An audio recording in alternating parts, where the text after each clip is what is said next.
Ladies and gentlemen, we are live.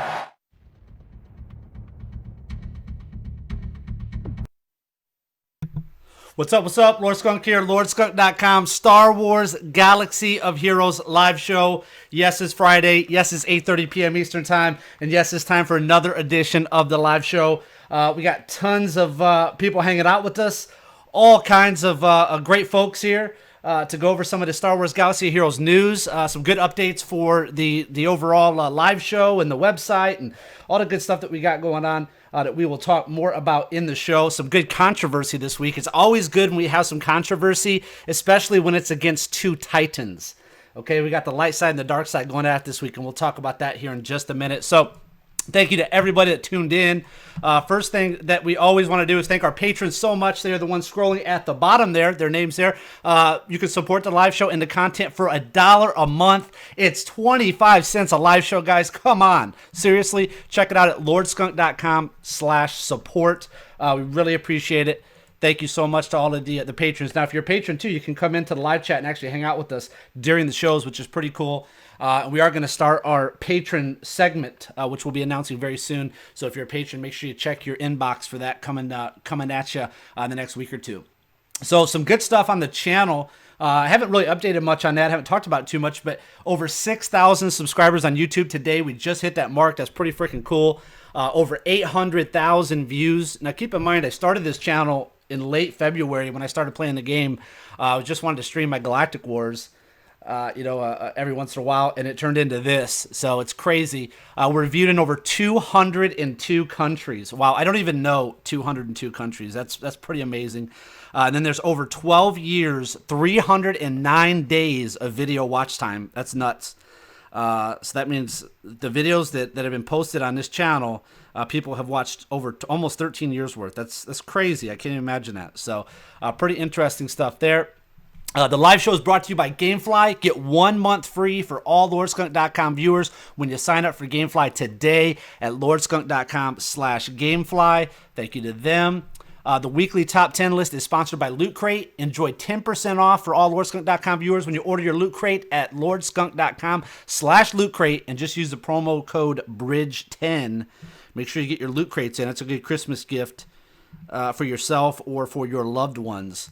So you definitely want to head over and check that out. There's still time to enter the $100 gift card giveaway for a very skunky Christmas. We're giving that away. The winner will be drawn on the December 23rd live show. So we're quickly approaching that.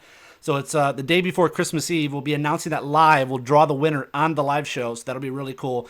Again, you can check that out at lordskunk.com gift card to enter. Make sure you get in for that. And I believe if you already entered, you can go and share. You can share the giveaway again for additional entries, I believe. So make sure you head over and check that out. Even if you've already entered, check that out for more entries to win. Do you have a question that you want answered on the live show tonight? Follow at LordSkunk1 on Twitter and tweet with hashtag AskSkunk. If you're watching the replay of this and you want to get a question in that we can answer next week or in a future episode of the live show, you can do that at any time. Again, just go on Twitter, follow at LordSkunk1, and then tweet with hashtag AskSkunk, and we'll get to those at the end of the show. That's Rimon's section. He loves to answer those questions. So on tonight's show, we're going to be looking at the Star Wars Galaxy Heroes weekly news, the weekly meta report. Our top 10 list for the week is going to be the top 10 ship synergies. Okay, so a lot of people ask this question. A lot of people want to know what are some of these best ship synergies. Our top 10 writer, Malia Bean, is gracing us with his presence tonight to go over this very in-depth top 10 list. It looks crazy. So we'll get some information from him. We got the questions and answers section. And then we always have the live show after party on the LordSkunk.com Discord server. We always give away ally code giveaways for the guests that are on. So if you're looking for some ally codes of some of the most infamous players in all the galaxy, make sure you head over to the LordSkunk.com Discord server immediately after the live show. And we will have the after party over there. All right, so let's get into the Star Wars Galaxy of Heroes news report. So Rogue One, it's a big Rogue One update. Obviously, Rogue One's going to be released, I believe it's next week. It's going to be technically the 15th is when it comes out. I have tickets for the 17th, so I'm excited to see that. So Rogue One's Jyn Erso has arrived and will be available as a reward in the new Hero of the Rebellion Squad tournament. This tournament will take place on December 17th. You will need to be at least level 30 to have a chance to enter and compete to win this iconic character, which we're going to talk a little bit. There were some changes they've done to the tournament and the refresh rate, which we'll talk a little bit later in this news segment. So I'm excited to see Jyn Erso. Obviously, they're doing a big female lead push. They had Rey in the previous one. Now we got Jyn Erso. So we'll see if she's going to be as OP as Rey was when Rey first came out. So become the most infamous bounty hunter in the galaxy with the Bounty Hunter Bundle. This bundle will be available starting December 8th and will feature an updated Boba Fett and his ship for level 64 and above. And I'd like to get the input of Riemann on this one. Because you do get Boba Fett shards, but you also get a full unlock of Slave 1. So do you have Slave 1 unlocked, Riemann? Do you have that ship leveled up? Yeah, I have it at 5 stars, or about to be 5 stars right now, and I think I'm gonna buy the pack because it's gonna get me right up to 6 stars pretty much. So I'll just need to purchase like 1 or 2 more shipments to get it to 6 stars. So for the 80 Slave 1 shards for $40, I mean, if you're it's kind of. I already have a 7-star Boba Fett, so it's kind of a waste. But I think the 80 shards is worth it for the Slave 1. Yeah. So your thoughts on people who may not have unlocked Slave 1 yet? I think it's a good value overall. I think it's one of the better ships in the game, personally. From what I've seen, it has an AOE ability, which is kind of rare with the ships, and it also has a pretty strong attack. And Boba Fett, obviously, with the emergence and the rework, is a great character to get now anyway. So I think it's a good value for what it is. You're getting a top player in the game and one of the top ships. So if you're starting out in the game now, it's a great bundle to start with. For me, I think I'm just going to make the investment because I know how long it's going to take to farm those Slave 1 shards, and it's probably worth it to get that 80 shard boost. Yeah, you don't see them very often in the shipments. All right, and speaking of shipments, we're looking at the shipment updates. These are the regular shipments. The MK5 Droid Caller and MK7 Nubian Security Scanner have been rotated into the PvE shipments. So, as we know, the furnaces and whatever the other Nubian thing is was in there, and then now they'll rotate those out every few weeks. They've been doing that. So, if you need your Droid Callers or your Nubian Security Scanners, you can now get those with your crystals. Tournament refresh. We've updated the tournament update refresh cost. So moving forward, players should see the following. So the first refresh for a character is going to be 100, along with the second. The next 2 is going to be 750. The next 2 is going to be 1,000 ally points. The next 2 is going to be 1,500 ally points, and then finally 2 more at 2,000 ally points. With the end being 2,500 from there on. Which, if I remember correctly, the refresh rate before capped out at 5,000. So that on paper looks better because it's only 2,500, but it ramps up much quicker to that 2,500 than what it did previously. So we'll see how this plays out with this Jyn Erso thing that's going to be launched on the 17th. Now, I don't know why they wanted to launch on the 17th because they should have launched it maybe on the 18th because I'm going to be going to see the Rogue One on the 17th. So I will not be tournamenting it up. I will be watching, kicking back, relaxing, eating popcorn, watching the Rogue One movie premiere. So what are your guys' thoughts? Let's get Lord Wrath, if he's in here. I'd like to get his thoughts on this tournament refresh. And now you being, see what you guys think about this change, if it's going to help or hinder us players. I think long term it's going to help, honestly, right? So you got guys that over the last year have banked 2-3 million ally points. This is going to force them to empty their banks out. So at least people are going to end up with more an even starting point after people burn through those banks, which will go much quicker now. Just my opinion. So I read this a little differently. I think it's 2,500 per character. So you're actually spending quite a bit more per refresh than you were before. Nope. So we read it the same. I agree with you. So thanks. I think Skunk had talked about it being cheaper, but I think this is going to really benefit veteran players with wide rosters who can squeeze extra points out of third, fourth, fifth, sixth PvP squads, and it's going to make that tournament is such a grind if you save up your coins, and so this will make it quite a bit shorter. You won't need to spend 10 hours in 2 days to finish in the top 20. Good news for Riemann. All right, so let's take a look. They did some bugs. I'm not going to get into all these. It's on the screen so you guys can read through them. But let's just go over a couple ones I noticed here. General Kenobi, that one jumps out. Will no longer trigger when he has defeated Sorasu. So those of you guys that have General Kenobi unlocked, what is Sorasu? Anybody? Nobody in here has General Kenobi unlocked? Wow, we're in the one of the top guilds in the world, and nobody in here has General Kenobi I think unlocked we yet. only have 2. Do we have 2 or 3? I think unlocked. That's it. Oh wow, Yeah, not a lot. that's a very very small crowd there. Well, does anybody know here what Sorasu is? Thought Riemann would have done some research on the old Obi-Wan. Guess not. Okay, well, for those 5 people in the world that have General Kenobi, his Sorasu will no longer trigger when he's defeated, by the way, just so you guys know. Just a couple other bug fixes, some stuff with Daka, man. It seems like Daka always has issues going on with her revive. They might probably look at maybe changing that in the future. I don't know. It just seems like every update, there's some type of fix with her where she's reviving either incorrectly or she's reviving after she's supposed to. So we'll see if they've either fixed it or if they end up changing that mechanic.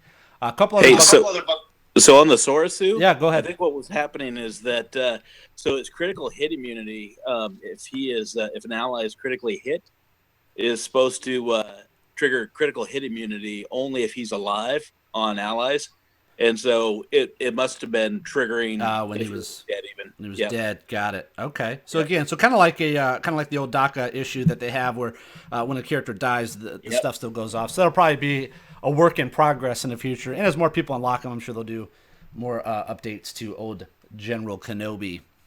Now, we're not too far off from getting them, I think. I think we're getting close. I think we're probably got, another 2 more raids? End of December, I think, right? I thought it was like December 12th or something. Okay. All right, so somewhere in December we're going to get them. All right, so the majority of us that have been doing heroic tank takedown since the beginning are going to be unlocking him in the next week or 2. So let's talk about something very controversial. Okay, we're going to talk about the K2SO light side droid. He's a rebel tank. He's a handsome fellow. He looks like the Iron Giant. Who was the voice of the Iron Giant, by the way, just for a bonus? Anybody know? Vin Diesel. Vin Diesel? Liam Neeson. Oh, Liam Neeson. No, I just made that up. Christopher Walken. No, it's Vin Diesel. Is it really Vin Diesel? David it is. Bowie. Yeah, that's why I always throw those out there because McLeod always gets the movie ones, so I always throw it out there for him to see if he gets it. He was quick on the draw. I thought it was Harry Connick Jr., but that's just me. He's the dad in that. Oh, he's the dad. Okay, I knew he was in the movie. I knew he was in it. Okay, so this character came out. So here's what happened. Okay, let's talk about what happened with this thing. So let's read about how the Google users got him first. So in partnership with Google, Android users have been receiving a free 3-star character, K2SO, in celebration of Rogue One, a Star Wars story. This is a limited time Google promotion, so it only applies to Android players. Also included on this pack are crystals, credits, training droids, and ability materials to level up K2SO. There has been a buzz that there may be a bug as they can only see 1 to 2 packs instead of all 3. Please note that while all Android players will get 1 pack, any additional packs are based on the player's spin level. Further details below. Starter pack unlocks for all players. Players pack unlocks when you spend more than $100. VIP pack unlocks when you spend more than $200. Okay, so again, this is Android users only, and this has caused a huge outcry in the forums from iOS device players. Who's really at fault here? Is it EA? Is it Apple? EA contacted, from what I've heard, these are rumors, okay? These are rumors I heard.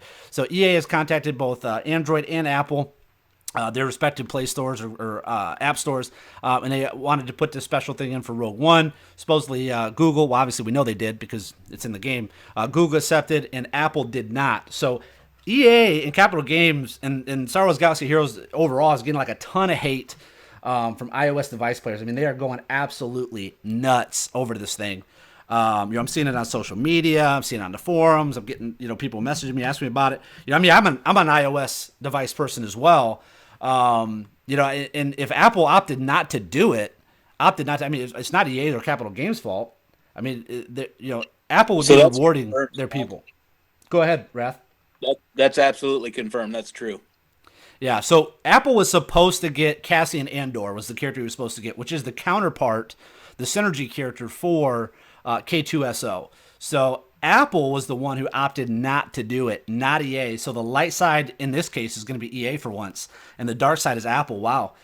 Which is usually the roles are reversed there, I would think, in most people's minds. But so Apple was wrong in that. So Apple could have rewarded their players. Now, keep in mind, okay, something that people might not understand how app stores really work. When you buy a $100 pack or a $50 pack or a $40, whatever it might be, a $10 pack, whatever it is, when you buy that, that full amount, so if you bought a $100 pack, that doesn't go directly to EA Capital Games. Okay, they get a portion of that. iTunes or Google Play is going to get the other portion of that. So let's just say, for simplistic sake, depending on how they negotiate, how they worked it all out, but let's just say Apple would get 30% or Google Play would get 30%, and then EA would get 70%. So what happened in this scenario is Android said, yeah, we want to reward the people that obviously use our device, and we also want to reward the people that spend more money within the Play Store for this game. So that's how they got those stair-step packs, all the way up to 3 packs. Now, iOS, Apple opted not to do this. Now, we've seen in the past where Google has done more things for this game than Apple. So, if you're that upset about it, then I would switch to an Android device. But I'm going to tell you what, it's still worth having. To me, it's still worth having an iPhone. So, any thoughts on that? So one thing we can do, Skunk, too, I'll get a link up, or I'll get a link to one of the guys to get it up on the website, and people can go to the link and register their anger or their disappointment with Apple directly, which if we get enough people that do that, hey, who knows, maybe Apple will decide that they should do a promotion. Okay, so we'll put that link, PM that to me now if you would. We'll put that link in the description of this video. So it won't be in there right now, but it will be in there after the show. And also it'll be on lordskunk.com if you go to the post with this video in it.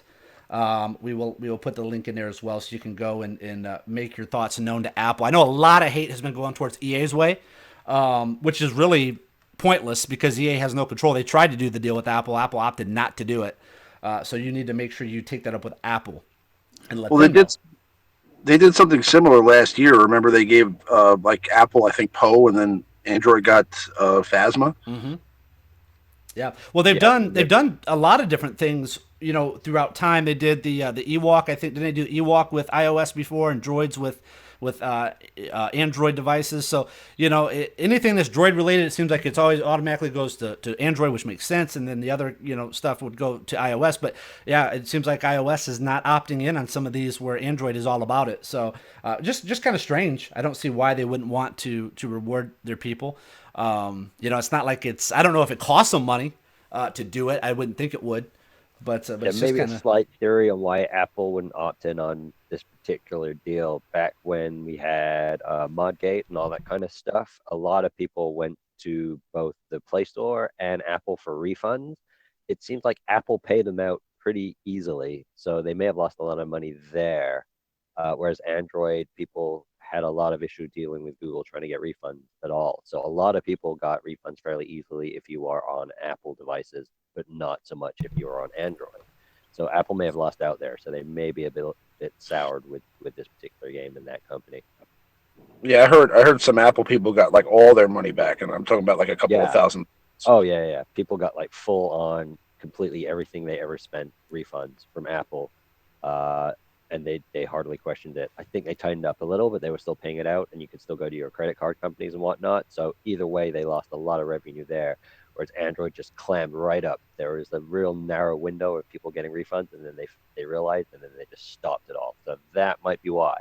Wow, that's interesting. But I really doubt that this game, compared to Apple's revenue stream, is really that big of an issue. I would be surprised if it even popped up on their radar. But interesting enough, very very well could be. Just maybe some of the issues that they had in the past. So that's interesting. But at the end of the day, if you got a complaint, don't take it to EA. I've seen tons of stuff on various social media and forums and stuff, bashing EA. Take it to Apple. They're the ones that you need to contact to let them know. So another dark side news, the Emperor's Demise is returning.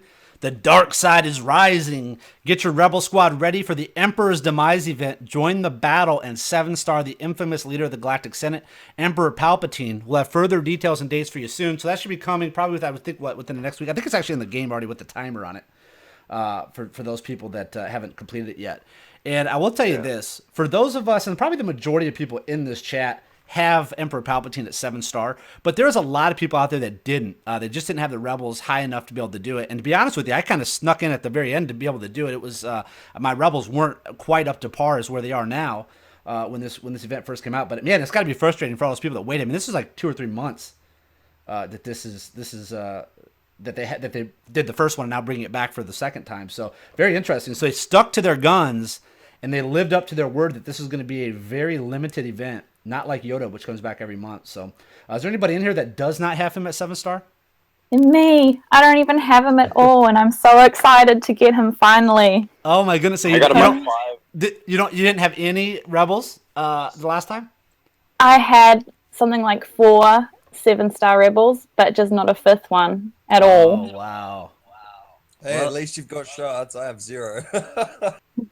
Yeah, well that's I'm cool. sitting at 5-star right now, all geared up, ready to go. Nice. Well, that'd be good for you guys then. Yeah. Yeah, I'm ready for the 7 to get him 7 stars now. Cool. And just a quick update too. Team Skunk will be adding more guild spots very soon. We're looking to expand. We hit 35 guilds, I think, within the guild community, which is crazy. So we put the kibosh on additional expansion at the moment. So we put a plan in place. We want to make sure that we're able to have the right leadership involved to onboard new players and new players to the community, anyways. Not just new players, lots of new players, but lots of veterans as well. So we haven't forgot about all those people on the waiting list. So if you're looking to join the Team Skunk Guild community, go to teamskunk.com and follow the directions there. So very exciting stuff. I know Wrath has been super excited about adding more guilds. We just need to make sure that we onboard them properly and we have the right infrastructure in place. So, Malyabeen, you want to give us a heads up on how our guilds are progressing along? Absolutely. So in the past week, we've gone from 3 to 6 heroic AAT guilds, which I believe is the most heroic AAT guilds of any community, Star Wars Galactic Galaxy of Heroes community around. We have 3 guilds that are awfully close, and I think this Palpatine event will help push them over the top. Palpatine is a huge barrier to completing Phase 3 with a limited number of teams. We have 22 Tier 7 normal AAT rating guilds, and then we have 5 guilds who are building themselves up from anywhere from T4 all the way up to T6. Awesome. Good stuff. Malyabeen is in charge of our recruiting for the community.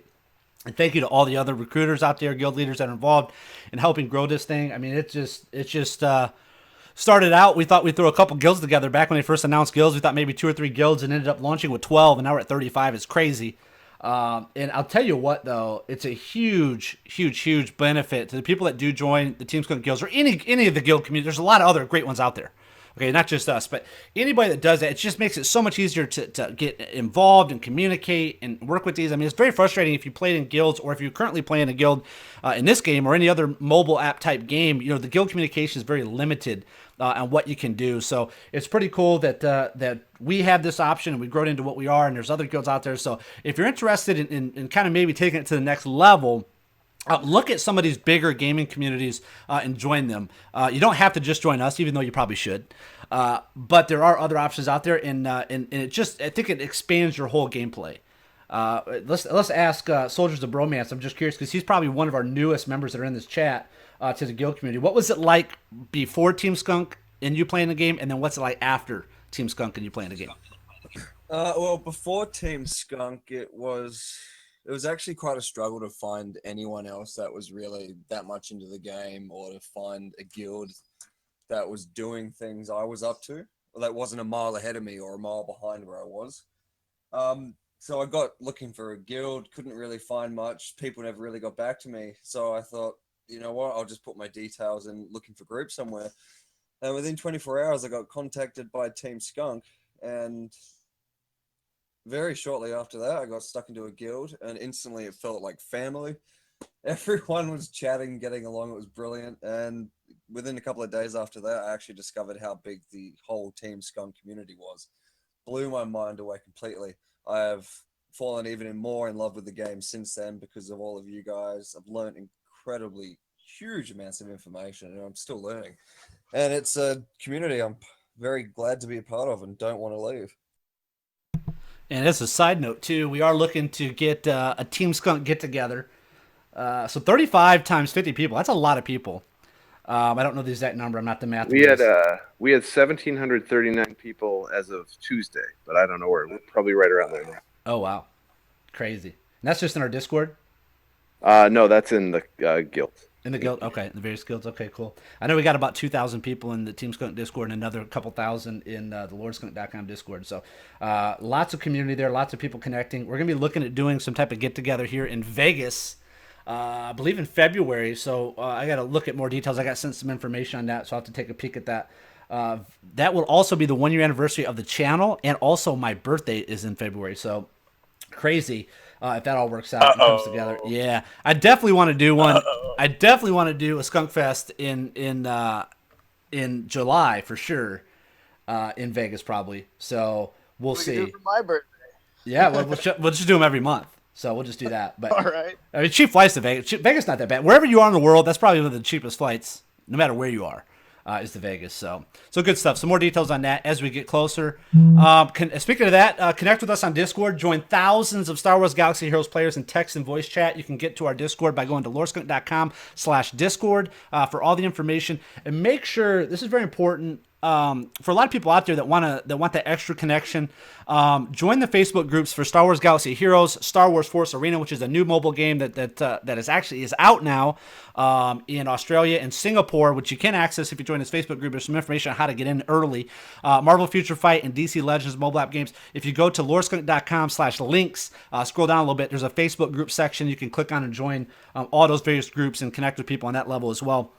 That's what we're all about, man. We're all about the community, and we are everywhere. No matter where you go, you're going to find the Lord Skunk community somewhere on the internet.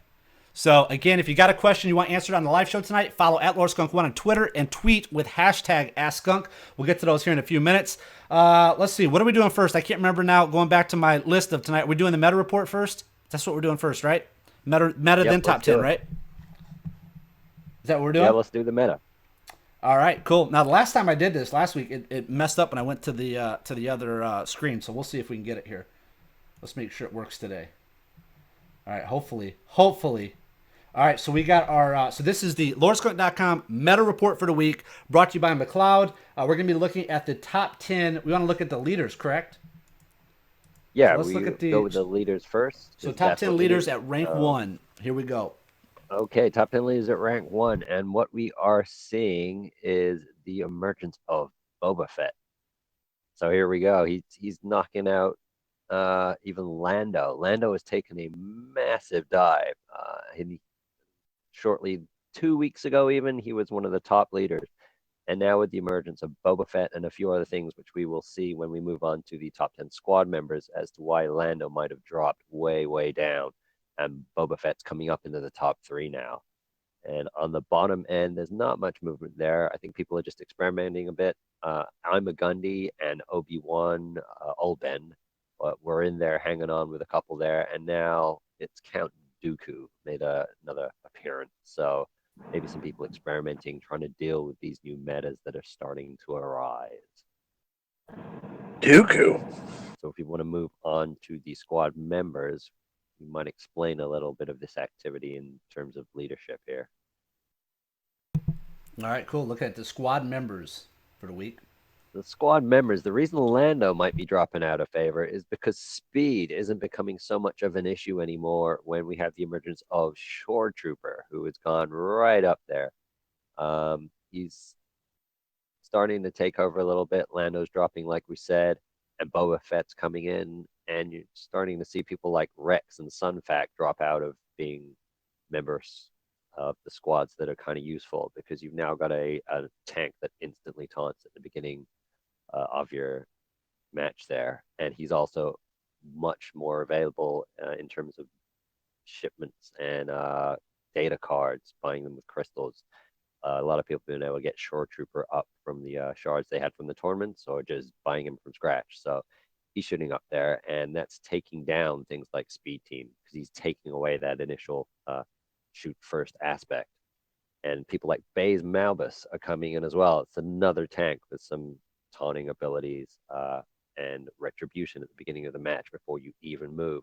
So we're seeing the emergence of these tanks that have abilities that go from the offset, kind of like how OG Han played in, with having a action or something that happened before the match even gets going, and it seems to be affecting the metas here. How it's going to shake out, we're not quite sure, because now we've got another tank in the form of this droid. So we're going to see how that works in once everyone gets all their shards and gets them up to 7 stars. But right now, it seems to be a bit of a auto taunt tank meta emerging and pushing out some of the speed meta with the Wigs combo with Lando in the lead there. So that's pretty much what's going on. So I think we can officially say that Royal Guard is dead. Royal Guard has not made an appearance for a while.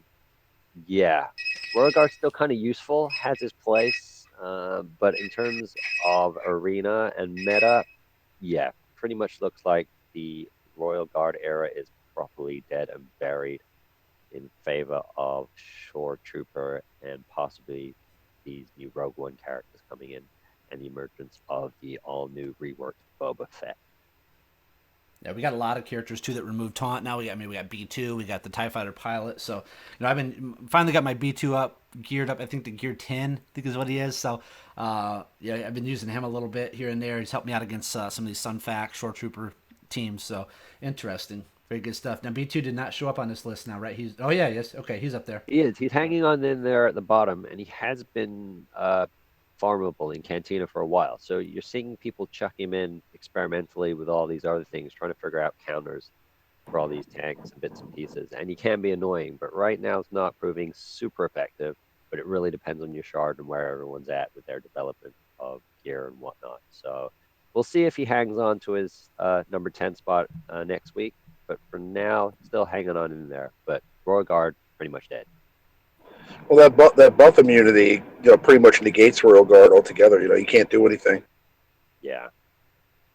As does Palpatine. So if you can get that shock on, Palpatine's still up there and hanging on in the kind of leadership and squad member spot. Yeah, it'll be interesting to see as more people get TIE Fighter pilot.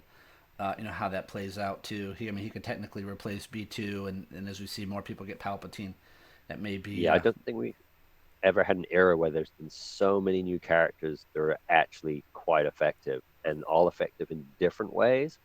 So it's really mixing things up, which is nice. So we're going to see a lot of activity and movement here, and it may be hard to pin down a meta for a while, but that's why you come back every week and check out the meta reports. Very good. All right, now we're going to take a look at the LordSkunk.com top 10 list of the week. This is sponsored by Loot Crate. Get 10% off from Lord Skunk at LordSkunk.com/Loot Crate. That's going to make a great Christmas gift. I'm excited to get mine. I know Remon's going to be getting me one. I think Ras getting me a subscription to Loot Crate as well. So I'll have multiple Loot Crates coming. I'm excited to get those, open those every month. So let's take a look here. Now, we did bring in Malya Bean, who is our top 10 writer, our top 10 guru. So I'm going to read these, and he can kind of translate for us once we're done. So here's the notes this week. Your collection of ships is slowly growing and you're starting to climb the ranks of your ship arena shard. How can you deploy your ships most effectively to dominate your opponents and get that top payout? It's all about where you put your ships and how they work together. So coming in at number 10 for this week's top 10, which is the top 10 ship synergies, is Wedge Antilles X-Wing and Jedi Counselor Starfighter. Wedge has a high damage basic attack and gains 25% turn meter when attacking out of turn. Jedi Counselor is the only targetable assist attack currently in the game. Pick Wedge and you'll be rewarded with some solid damage. Malya Bean, your thoughts? So this is a nice one you get early in the game, both Jedi Counselor and Wedge. Turn meter and 80% increased crit damage is about as cut and dry a synergy as you can find. It's only limited by the fact that Wedge's other utility is a little bit low, and that's why he's lower on the list. All right. Coming in at number 9, Geonosian Soldier, Sunfac, and Geonosian Spies, Starfighter. Geonosian Soldier has a 50% chance to assist on any Separatist attack and gives evasion down if his crew ability assist attack chooses a Separatist assisting ship. If you combine these additional assist attacks with Akbar plus 40% crit damage buff, you can easily make up for these ships' slow speed. And also, just as a quick side note, if General Grievous comes in, will he be a Separatist if he becomes a pilot? He could be. So this is a synergy begging for a capital ship. I don't think Grievous, which is a difficult and long farm, will probably be that capital ship commander. But as soon as a good capital ship Separatist with some speed pops in, I think this trio could do really well. Even without them, all three of those are very dynamic together and can do a lot of damage. And their limitation is speed. They're three of the slowest ships in the game at maximum gear, but still all are good investments. Yeah, and the other two possibilities could be Newt Gunray or Count Dooku for that fleet commander. Get your Newt Gunray shards going. Yep. Get Start 'em working on it. going. You heard it here first. You heard it here first. Talon. Hard farm Newt Gunray. Talon I'm called it. so glad he is ready to be promoted Maybe to 6. maybe Grand Admiral Thrawn makes an appearance. Could Well, then be. they'd have to start using that Rebels show. So there's a lot of stuff they could get out of there. All right, coming at number 8. McLeod's excited about this one. Clone Sergeant's Arc 170, Rex's Arc 170. How do they both have 170s? They both have 170s? I thought they... Same ship, yeah, different Oh, pilot. wow. Same Okay, so ship. just different colors. Okay. Yeah. This pair won't burst through a beefy tank with explosive damage. This synergy is based on making you time out of your ship battle against them. This actually happened to me the other day. Rex provides protection regeneration on a shortened cooldown and tenacity, and team-wide protection regeneretion with resist when combined with a Republic ally. Clone Sergeant solid damage and own protection regeneration means this pair will never die. Now, I got to put a little asterisk next to that. Now, they do have a chance to die, okay? So we'll get 100 comments, hate comments in this video if they were like, my Clone Sergeant died in a battle. Okay, so we got to put an asterisk on that. So they could potentially die. They just have a high chance of not dying. Okay? They can die, but it's going to take a long time. And if you have a team that is trying to dot them up, and Rex is giving both tenacity and team-wide protection regeneration, it's just going to be a grind. So that's why this synergy is more of a defensive synergy that is that's not quite ready for prime time and sort of bursting through, but can really annoy you when you're trying to climb the ladder. It's a good thing. So when you go to bed at night, make sure you stick these two characters in. Make sure they're in there together. That's right. All right, number 7, Imperial TIE Fighter and Tarkin's Executrix. So close to being dominant if the Empire had more options, this Empire duo thrives on the turn meter that TIE Fighter generates for Tarkin with every evade. Every little dodge and weave gives Tarkin a 30% bump in turn meter. Bring on the TIE Swarm. Yeah, so what's neat about that TIE Fighter is if you're attacking it, it seems to dodge about 90% of the time. It's like the old Ben dodge buff. And every time it dodges, especially the Executrix, gets huge turn meter gain. And at some point, that combination is going to be absolutely deadly. Again, not quite ready for prime time just with those two ships, but a really dominant trend. Also, he gains foresight after using his special attack. So, I mean, you got a free turn meter hit right there. Is there any synergy benefit between since you have it, Malia, the TIE Advanced and the Executrix? I wonder.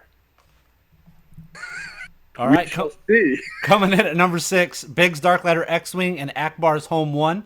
Akbar grants advantage to reinforcements, and Biggs' basic attack inflicts target lock on critical hit, and in doing so, grants taunt. Biggs' crew attack grants assist when the enemy has target lock, so the second attack will benefit from Akbar's bonus, plus 80% crit damage to assist as well. And one thing I want to point out to a lot of people that are probably watching this, you're going into your ship battles, and believe me, 90% of us that play this game, which is a lot of people, are straight up noobs when it comes to it. I mean, it's all new. These are different synergies and different abilities and different powers, and we're going into these arenas. We got a time limit, so don't feel bad if you don't know a lot of this stuff, because I'm learning a lot myself just reading this. Thank you to Malia Beam for doing the homework on this. So this is good stuff. So if you're wondering why certain team comps are crushing you, this guide is going to help you a ton. So what are your thoughts on this one, Malia? So this is a huge one. Whenever you're pulling in a reinforcement, you're facing an AI that's been spreading damage across your team. So you may have a bunch of guys that are awfully close to dying.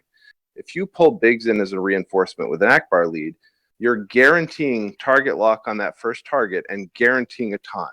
And sometimes just getting a taunt gets you to back off enough to get an Akbar heal, back off enough to thin down the opposition a little bit. So this can be a very powerful reinforcement.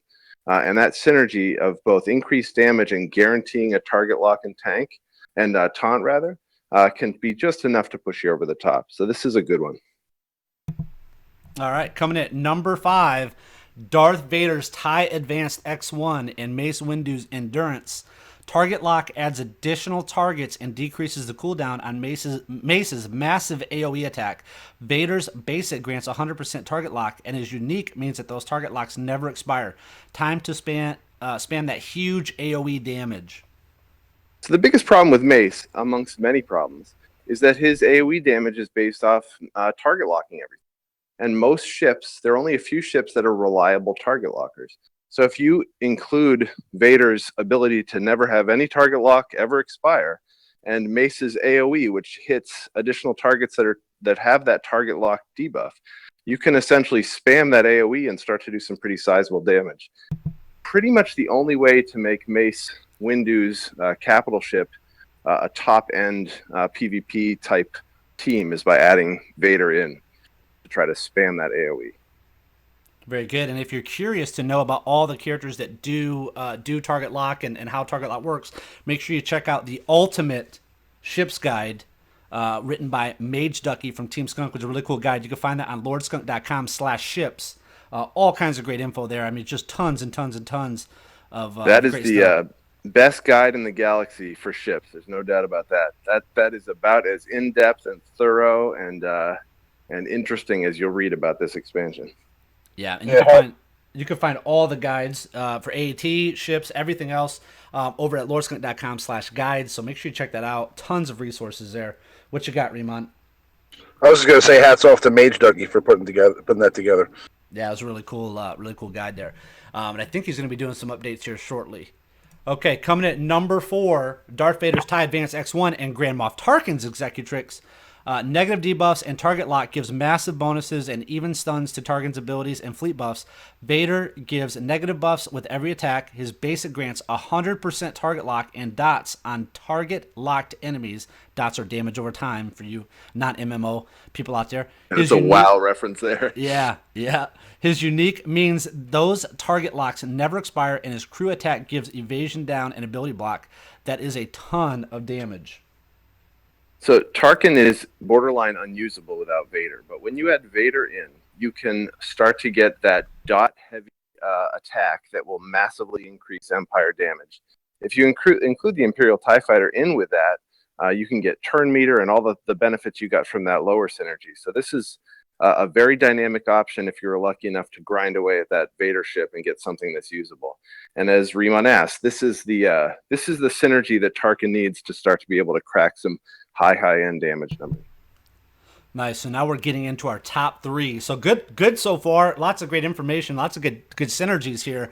I'm excited to see the top 3. So coming in at number 3, Millennium Falcon Episode 7 and Mace Windu's Endurance. Mace's special ability gives taunt, protection recovery, and crit hit immunity for 2 turns, and the Falcon's unique grants a stacking 9% turn meter and 3% offense every time it is stacked. Get ready to bring the pain whenever the Falcon is made widely available. Now, I'm going to address this right now, okay?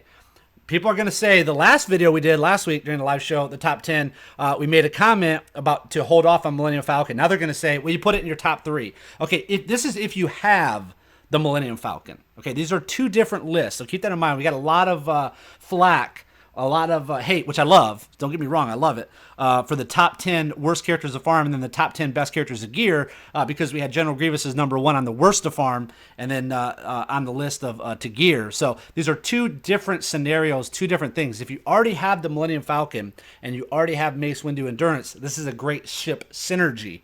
If you don't have Millennium Falcon, or you don't have enough Millennium Falcon shards to really take it to the next level, you're not fully investing, keep that in mind. Malia, what are your thoughts on this one? Yeah, so this is clearly a theoretical synergy rather than anything almost any of us can see. Millennium Falcon is a terrible farm. It's not a terrible ship. The 5 ship and the Biston's U-Wing, not terrible ships, just terrible farms. And so they're sort of different things. The Millennium Falcon here is a very good, very high damage ship, and it's augmented and improved even better by all the stuff that Mace's endurance can do. So at some point in the future, when the Millennium Falcon doesn't cost $25,000 to acquire, or whatever it costs, it will be a very powerful combination. Not for now, but it's still a synergy. And if you see it, I would run. And just remember, if you spend that $25,000 to get the Millennium Falcon, you also get probably a 7-star Bistan, at least 6-star Bistan. Probably. So that's your consolation prize. You can feel happy as you bike to work. Yeah, for putting that second mortgage on your house, you will get Bistan, probably at 7 stars, guaranteed 6 for sure. Maybe. Yeah. All right, coming at number 2, Sunfax Geonosian Starfighter and Darth Maul's Scimitar. Maul's crew ability grants retribution and protection up to a target, and Sunfac's basic attack grants target lock when he attacks out of turn. That is a lot of target lock, and target lock is key, right, Malia? Target lock is the most important debuff in ship squad arena, and it's not something that can be applied very effectively by many things. So if you find a combination like this, where you're just spamming target lock on everything that attacks that Sunfac ship, then you can have a very high damage output following it. The nice part about Sunfac, greatly reduced damage when he has taunt. He auto taunts anytime any attacker has a buff. And so if you put that retribution on something else, you'll oftentimes see the enemy targeting your Sunfac instead. So this is a really nice combination to try to get target lock out even early. You could have Scimitar in your starting rotation and get Sunfac with retribution early, or you could wait till later to try to push the tide of battle. This is a really fun synergy that you don't see a lot of, and I think can be very dynamic later in the game.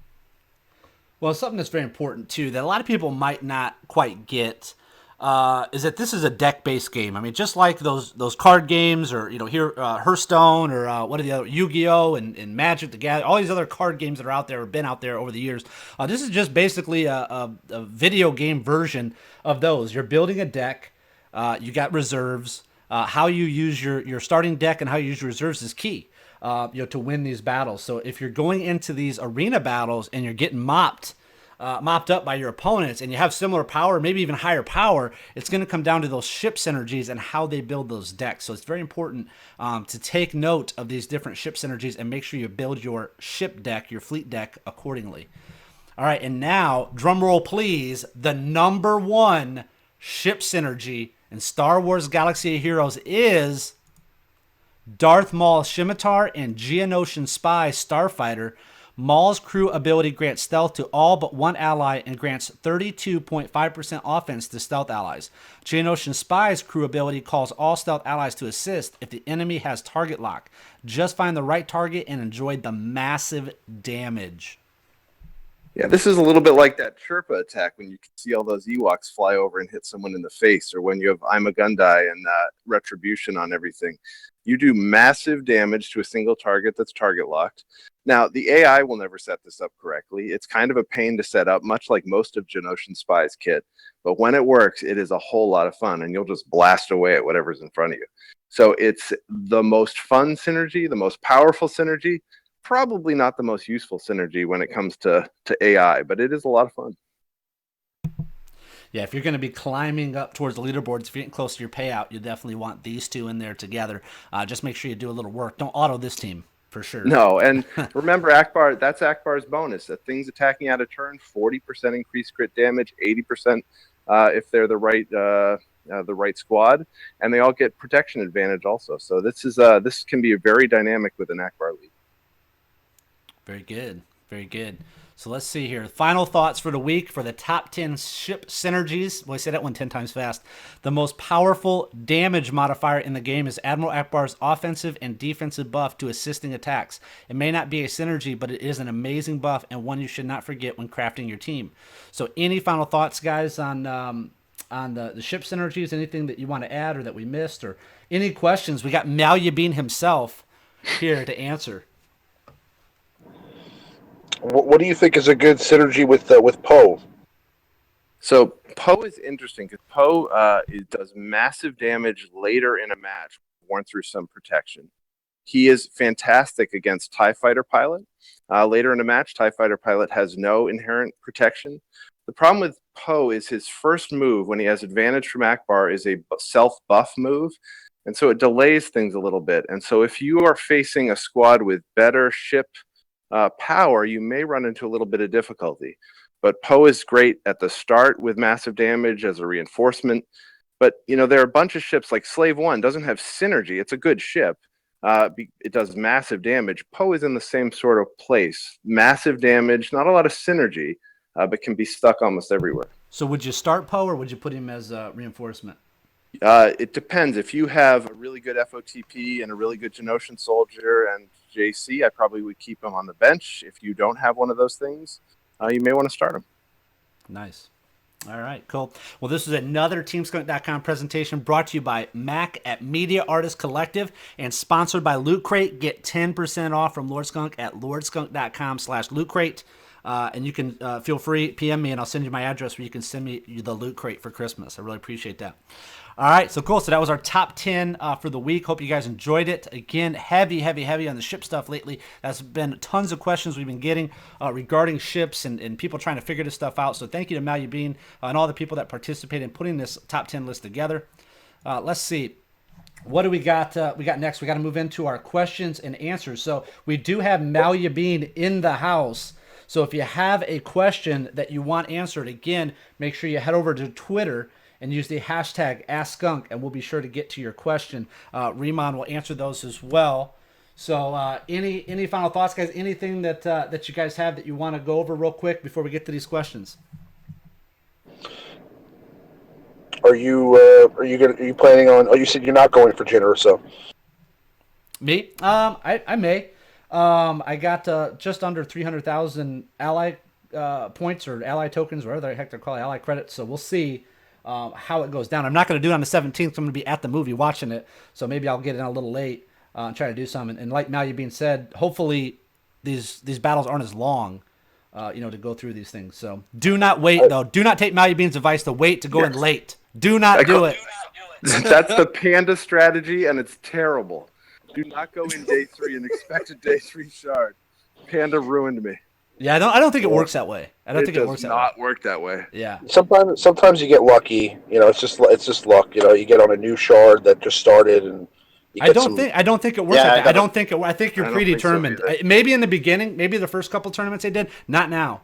It doesn't work that way. the second day, and I got on Skycrack. I was like, oh yeah, here we go. It seems to be based on your ship arena server, because the same people that are on my ship arena server are in my tournaments now.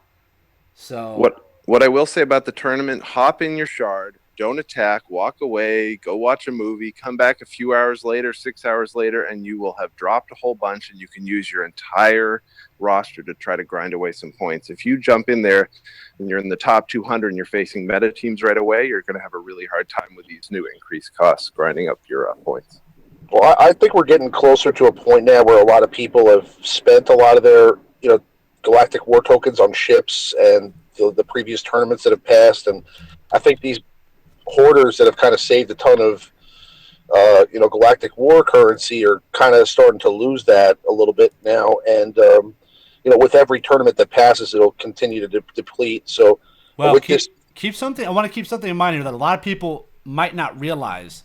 With the point that you're making, is that keep in mind there's people out there like Skycrack and Team Skunk and a lot of these other, people out there, these higher spenders. Now, when they're refreshing so much on their Cantina and their light site, they're accumulating a heck of a lot more ally points, than us normally. If you're refreshing, 2-3 times on light side, 2-3 times on Cantina, these guys are refreshing more. They're gaining a lot more ally points than you are weekly. So if you think that we're going to eventually catch up, you'll never. The whales are still going to be ahead of you. You're never going to be able to catch up with them. If you I see what you're saying. And if you aggressively spent on ships, you're not using Galactic War currency to buy ship shards. You're using it to buy more ally tokens. So, yeah, I was thinking self-fulfilling prophecy.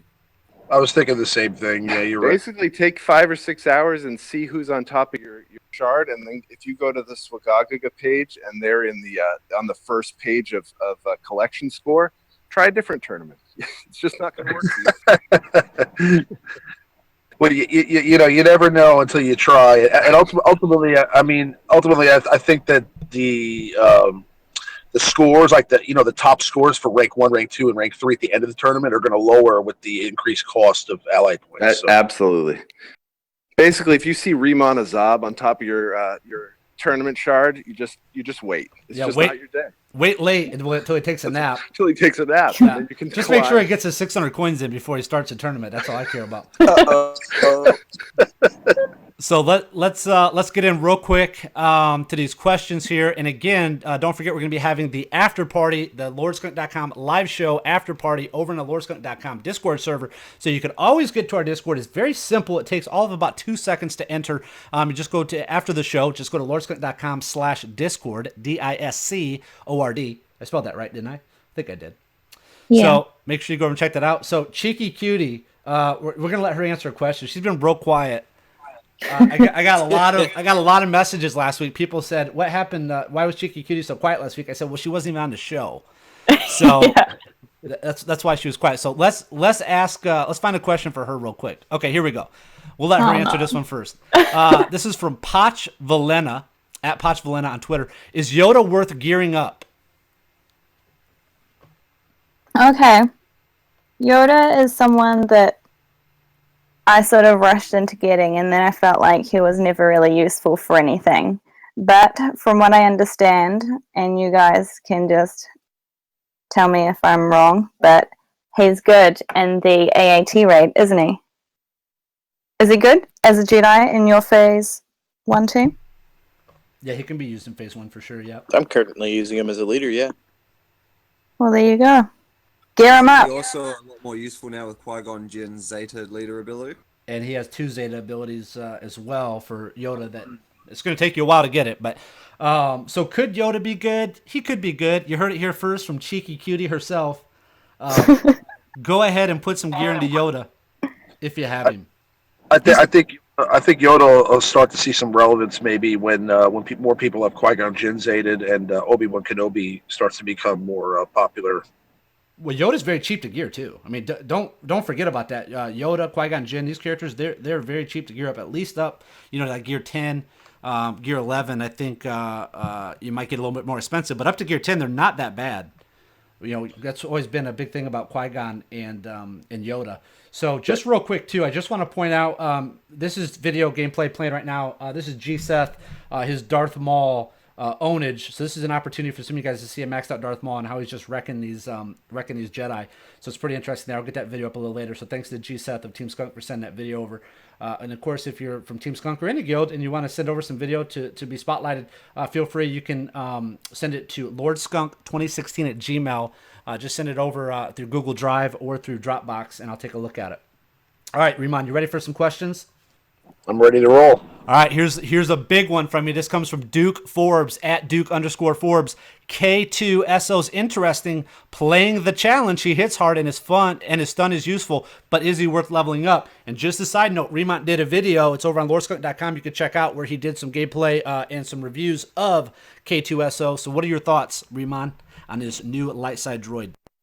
Well, what I think about K2SO is that you're not really seeing the full spectrum of K2SO when you're using him as the ally in that challenge, because I believe he's at only level 1 abilities with all of his abilities. So, I mean, I made a video and I used him with a droid team, and I really didn't find him too effective there. But when I ran him with the wedge leader and he got the increased offense percentage, he was hitting a lot harder. So I don't know what Cassian Andor is going to bring to the table, and if that synergy will make them contend with the likes of, let's say, Wedge and Biggs or Chirrut and Baze. But he looks pretty good so far. I'd say, if you're somebody who has droids and you have a Wedge team, he's a taunting droid, and in the AAT raid, you can always use somebody that has a taunt. So I'd say he's worth gearing up at some point, but I wouldn't say he's a high priority if you're not running either a droid team or a rebel team at the moment. I wouldn't go too far with it. Yeah, and if you're on iOS, just pout. All right, here we go. So this one might be for Malia Bean to start off with, and then Riemann can follow up. This is from Herodon at Herodon2. Palpatine does a lot in Phase 3 tank raid, but what happens if the rocket droid gets debuffed by Dizzy? Would that be OP? So I think what he means is daze, which means that you can't counterattack. Is he talking about the tank in the back or the main boss? I'm assuming he's talking about the main boss, because he wouldn't be able to go then, right? Yeah, so because that's what kills Palpatine. You'd have to have a reliable daze debuff. So the things that can do that are K2SO's special ability, which is on a 3 or 4 turn cooldown, and Maul. The problem is that the Chirpatine team is based on only Palpatine having turn meter. So any debuff you put on anybody there is just going to wear off. So it's there are ways to use TIE Fighter Pilot to generate a very similar sort of damage output. But I think you're going to run into turn meter issues where that daze just wears off, and you're probably better with beefy, tanky characters rather than a constant daze output. Well, if K2SO can be worked in at some point with his taunt, there's but he definitely can't a go. shot for. Like, he won't have any turn meter to use that special attack. Well, not with Palpatine, Chirpatine, but I'm saying with No.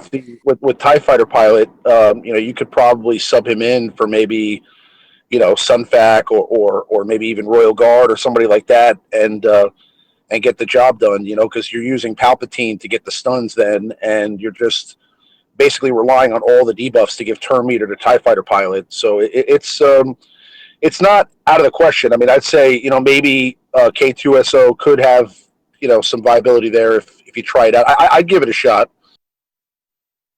I would not. I would gear up the 30 other things that we think are really important for ships and the raid. But we should know soon when the other half of that pair comes out. All right, this one comes from Rob Hagmeyer, at Rob Hags 11141. Can you talk about Rebels to farm for Palpatine? I don't have Lando or Han or Leia. He has Akbar, Luke, Wiggs, and Baze. You should be fine. Yeah, gear those up and you can just coast. But Probably Baze, but do you need 7-star? He might not have Baze all the way up to 7-star. He's harder to get. Who would maybe be? Let's just assume he doesn't have Baze at 7-star. Who would he want to put in there instead? Who do you think would be the fastest from Quick the get? farm. So Lando is a very inexpensive 8 energy Cantina node farm. That's probably the fastest unless you have an enormous amount of banked currency for Leia or Stormtrooper Han. If you have a ton of arena shards that you're just sitting on, but in all likelihood, I don't think anyone does anymore. So I would use that 8 energy Cantina node for Lando. Yeah, I agree. I'd say Lando. Lando and I mean, is there anybody that you could farm out of hard nodes and Cantina nodes that's a rebel? Luke, but he already has him. Okay. All right, so I'd say probably Lando because I mean he's also the cheapest Cantina currency wise. So if you're in a rush to get shards, I'd say Lando would be the way to go. Unless you're going to finish up Baze anyway, then go for him. All right, and then our last question. If you have more questions, you can answer those in the after party after this. This is from Steven Chiratano, I believe, at Steven_FTW for the win, baby. Is Darth Vader's ship still good under any leader or only Tarkin?